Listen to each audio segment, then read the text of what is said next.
আজকে হাসিনার সাজা হয়ে গেছে, এরপরে এর কারণে আর কি কি প্রতিক্রিয়া হবে সমাজে, সামাজিক প্রতিক্রিয়াগুলো কি হবে সেটা নিয়ে কথা বলবো এখন আমরা।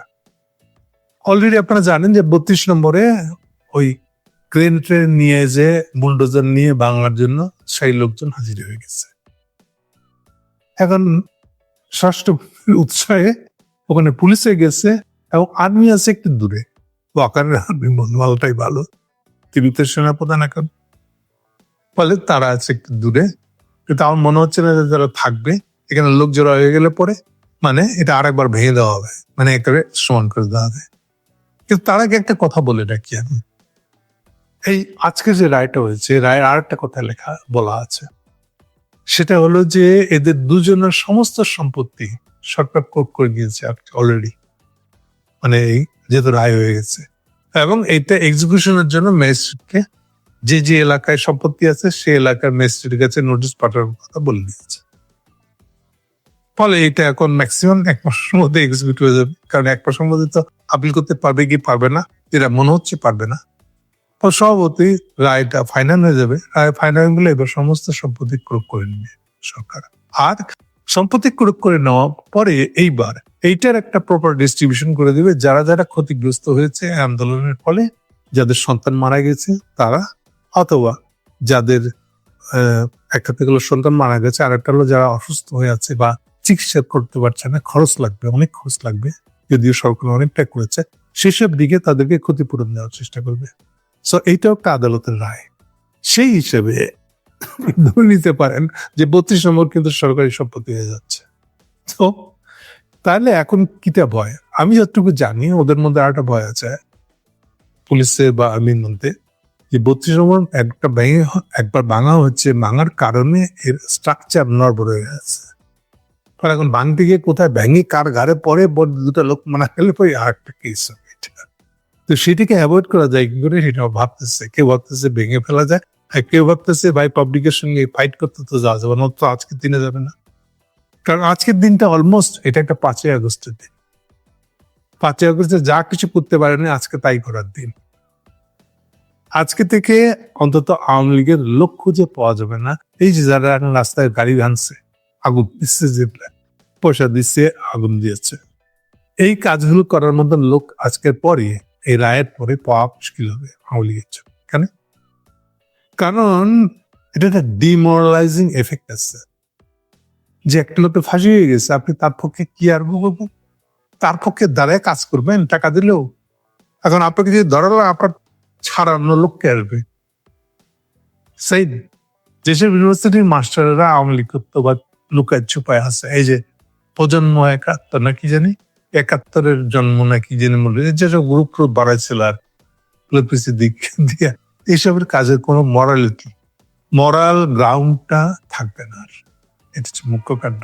আর যে এখানে যাবে সে বুঝবে যে আমার পক্ষে টিকা মুশকিল হবে, আমাকে কে আলটিমেটলি রক্ষা করবে? মূল আসেনি শেষ, তার পক্ষে তো আর একটু সামনে আসা সম্ভব না। তাহলে আপনি কিসের ভরসায়, কার ভরসায়? সেম একই জিনিস ঘটবে ইন্ডিয়াতে, যে বড় বড় নেতাগুলো আছে, নানক থেকে শুরু করে হাসান মাহমুদ থেকে শুরু করে এই টাইপের লোক যারা, এরা এখন চাচা আপন প্রাণ বাঁচা, অতি দ্রুত তারা নিজের নিজের ডেস্টিনেশন খুঁজে নেবে, কোথাও পালিয়ে যাবো, কিছু যা টাকা পয়সা কামাচ্ছে এগুলো সহ্য করা, সামলানো। কারণ এখন ইন্ডিয়ানরা চেষ্টা করো ওই টাকা পয়সা কি করে লুট করে নেওয়া যায়, পর সেখানে আমার একটা চাঁদাবাজি দিতে হবে তাদেরকে, এই ঝামেলা হচ্ছে। সার কথা হলো একটা ডিমোরালাইজিং একটা ইম্প্যাক্ট সবার উপর পড়ে যাবে, যে আমরা কোনোভাবেই আর আওয়ামী লীগ বলে কিছু যার দাঁড় করাইতে পারবো না, এটা শেষ হয়ে গেছে। সেকেন্ড প্রসঙ্গটা হবে আমার জন্য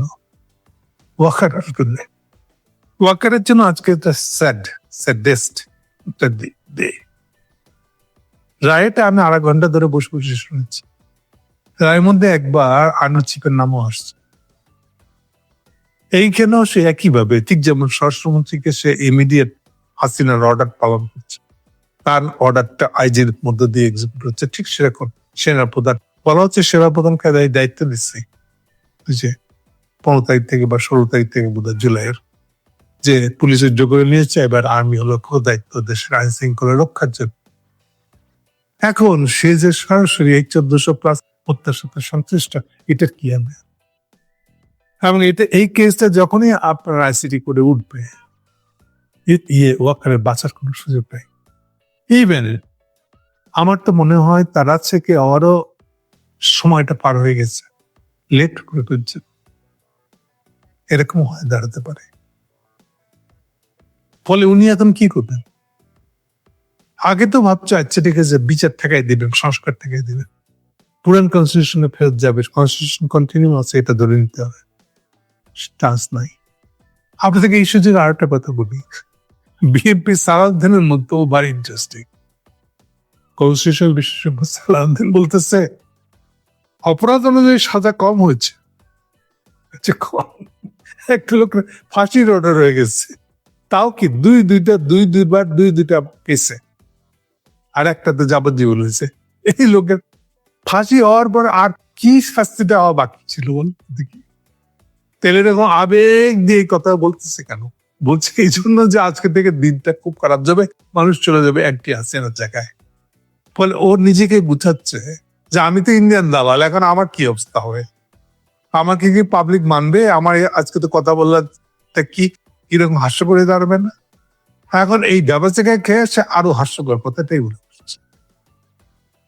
বিএনপি দিক থেকে কি বলবো, বিএনপি এইটি ঘটনা কি হবে? খুশি হচ্ছে বলবেন, দুঃখ পাইছে বললে তো পাবলিকের মাইর খাবে আজকে। এই হচ্ছে বিএনপি দিক থেকে বড় ধরনের সংকট একটা। তাহলে এই যে ওয়াকার যে বিএনপি বর্ষায় বসেছিল, ইন্ডিয়া, বিএনপি আর ওয়াকার তিনজনে মিলে যে ট্রয়কা নিয়ে পরস্পর হেল্প করবে এরকম জায়গায় বসেছিল, এটা আজকে কোথায় যাবে? আজকে থেকে ওয়ার্ক, এটা নন ফাংশনাল। কোন হাসিনের সাথে অ্যালায়েন্স করবো? নাই, এগুলো পুরো হিসেব কিতাব বদলে গেছে আজকে। সো আমাদের তারেক জিয়া কি ওয়াকারের দায়িত্ব নেবে? আমি তো মনে করি এর সুযোগ আছে, এবং এগুলাতে যত হাত লাগাবেন হাত নষ্ট। এই হাতের যে ময়লা লাগবে, এই ময়লা তাড়াতে পারবেন না, এরপরে নিজের গায়ে ময়লা লেগে যাবে। তাহলে এখন বিএনপির ভিতরে একটা মশলা নিয়ে আসবে। তাহলে একদিকে ওয়াকারের গায়ে মশলানি, বিএনপির গায়ে মশলানি, এখন অবস্থাটা কোন দিকে যাবে বুঝতেই পারতেছেন, কোন দিকে যাবে। সো হোল জিনিসটা হয়ে গেল যে এখন যত সহজে আওয়ামী লীগের জমানাটা ওয়াইপ আউট মুছে ফেলা যাচ্ছে, তা অবাক কাণ্ড। এরকম হবে কেউ চিন্তা করে না কিন্তু আগে। সর্বঙ্গের চারি হাসিনা বেঁচে থাকলেই হয়।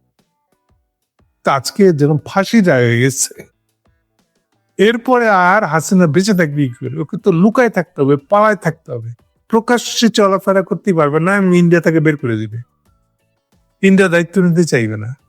আর ইন্ডিয়া থেকে যদি বের করে দেয়, এরপর তাকে পালায় বেড়াতে হবে, ফেরারি আর বাদ যতদিন বেঁচে থাকবে ফেরারি আসামি হিসেবে থাকতে হবে, জনসমক্ষে যেন চেয়ারা না জিত দেখে এরকম একটা জায়গায় থেকে চলে যেতে হবে। সো এই জিনিসটার কারণে বাংলাদেশের রাজনীতিতে আর একটা ধাক্কা পড়ে। ওয়াকারের দিক থেকে যেমন ধরেন তার তো মনোবল ভেঙে যাবে, এথিক্যাল গ্রাউন্ড সব শেষ। ও যে নিজেকে আর বাঁচাতে পারবে কিনা, বিচার বন্ধ করে দিয়ে, সংস্কার বন্ধ করে দিয়ে, না কিছুতেই আর কিছু হবে না, মূল জিনিস তো নাই। ইভেন বিএনপির সাথে অ্যালায়েন্স করে, বিএনপি কি পারবে নাকি পাবলিক বিএনপি উপর খেলে যাবে? সো সামগ্রিকভাবে বললে পরে এটা একটা বিশাল ধরনের ইম্প্যাক্ট পড়বে বাংলাদেশের রাজনীতিতে বলে আমি বিশ্বাস করি, স্ট্রংলি বিশ্বাস করি। ওকে, তার মানে এখন দাঁড়ানো হলো যে সেম একই ইম্প্যাক্ট কিন্তু পড়বে আবার ইউনূস সাহেবের উপর। এই যে ইউনূস সাহেব এখন ভাবতেছে যে কলিকে পাঠাবে ইনস্ট্যান্টকে, দেখেছি কি আলাপ করবে, যেখানে হাসিনা ফাঁসি হয়ে গেছে, এর ইম্প্যাক্টটা তো যে উদ্দেশ্যে পাঠাতে চাইছিল ওই উদ্দেশ্যটা আওলায় গেছে। এখন নতুন ফ্যাক্টর অ্যাড হয়ে গেছে, হাসিনা গেছে, এটা আর কাউন্টেবল না, এটা আছে, এটা ধরে নিয়ে কিছুই চিন্তা করা যাবে না। তাহলে ইন্ডিয়া হলো এখন হাসিনা নাই যার কাছে, এই হচ্ছে ইন্ডিয়ান পজিশন। তাহলে এই ইন্ডিয়ার কাছে থেকে ইউনূস আবার কি চাইতে পাঠাবে লোককে, এটা চিন্তা করতে হবে। ফলে যেই চিন্তা করে আমি শিওর যে ইউনূস সাহেব এই দিকটা চিন্তা করে খলিল সাহেব যাইবে বলে অ্যাপয়েন্টমেন্ট করে নাই। তাহলে এখন হাসিনার গেছে যে মরে গেছে, যে নাহলে পলাই গেছে, নাহলে ফেরারি হয়ে গেছে, এরকম কিছু একটা হবে। হতে যাচ্ছে। তাহলে এই অবস্থায় ইন্ডিয়ার সাথে সে কি ডিল করবে, কি নিয়ে কথা বলবে, কি নিয়ে ভাই আমি কি চাই ভাই, কি দিলে গিভ এন্ড টেক করবেন আপনি? যেখানে বিএনপির অবস্থানটা কি হবে তাই অস্পষ্ট। আপনি ইন্ডিয়ান হাত নিয়ে ইন্ডিয়ানদের পকেটে পুরে নিয়ে ইন্ডিয়ানদের সাথে নিয়ে চলবেন, নো, শেষ। হাসিনার এই রায়ের একটা বড় ধাক্কা খাবে ইন্ডিয়া, মোদি আর জয়শঙ্কর। কারণ যতটা ফোরামে কথা উঠবে বাংলাদেশে এত বড় একটা আইসিটি কোর্ট, কোন কোন কোন ধরনের মামলা, ইন্টারন্যাশনাল ক্রিমিনাল কোর্ট, আইসিতে তাকে মানবাধিকার লঙ্ঘন, হিউম্যান রাইট ভায়োলেশনের অভিযোগ, সাংঘাতিক অভিযোগ। এটার জন্য অভিযোগ হলো ইসরায়েল ছাড়া বাকি সবাই মুখ লুকায় চলে। এই অবস্থায় আপনি ইন্ডিয়া এই জয়শঙ্কর বুক খুলে চলবে কেমনে? ওকে কমপ্লিটলি জেরে অস্বীকার করতে হবে এখন। হাসিনা কোনো দায় নেই তার, এরকম একটা অবস্থায় যেতে হবে। তাহলে তার ইম্প্যাক্ট পড়বে আবার একটা বাংলাদেশ, তার ইম্প্যাক্ট পড়বে বিএনপির উপরে। আর ইম্প্যাক্ট পড়ে কোথায় যাবে? এই যে সারাদিনের কথা আউলাই শুরু করছে অলরেডি, কেন করছে? ঠিক এই ইম্প্যাক্টটা সবার উপর। ওকে, 32 নম্বরের লোক জড়ো হয়েছে, কি হবে শেষে? আমি মনে করি লোক যদি বেশি জমা হয়ে যায়, আর্মি প্রথমে পুলিশ পালাবে, আর্মি চলে যাবে। সো এই চলে শুরু হয়ে গেলে পরে এটা পরে আরেকবার ভেঙে দেবে। প্রবলেম খালি একটাই, যে ভেঙে না পড়ে। আশেপাশের লোকজন আগের বারও ভয় পেয়ে পুলিশের কাছে ফোন করেছিল, মামলা দিয়েছিল, হোয়াটএভার করছিল, তারা এবারও আবার খুব সতর্ক হয়ে যাবে। কি জানি কি হইতেছে না হইতেছে বলা যায় না, এগুলো প্রবলেম আসবে। আর শেষ কথাটা হলো যে যেহেতু হাসিনার সমস্ত সম্পত্তি বাজেয়াপ্ত ক্রোক করার আদেশ দিয়ে ফেলছে কোর্ট, ফলে এটার ইম্প্যাক্ট একটা পড়বে। ফলে হাসিনা হয়ে যাবে আলটিমেটলি একটা ভুলে যাওয়া অধ্যায়ের নাম।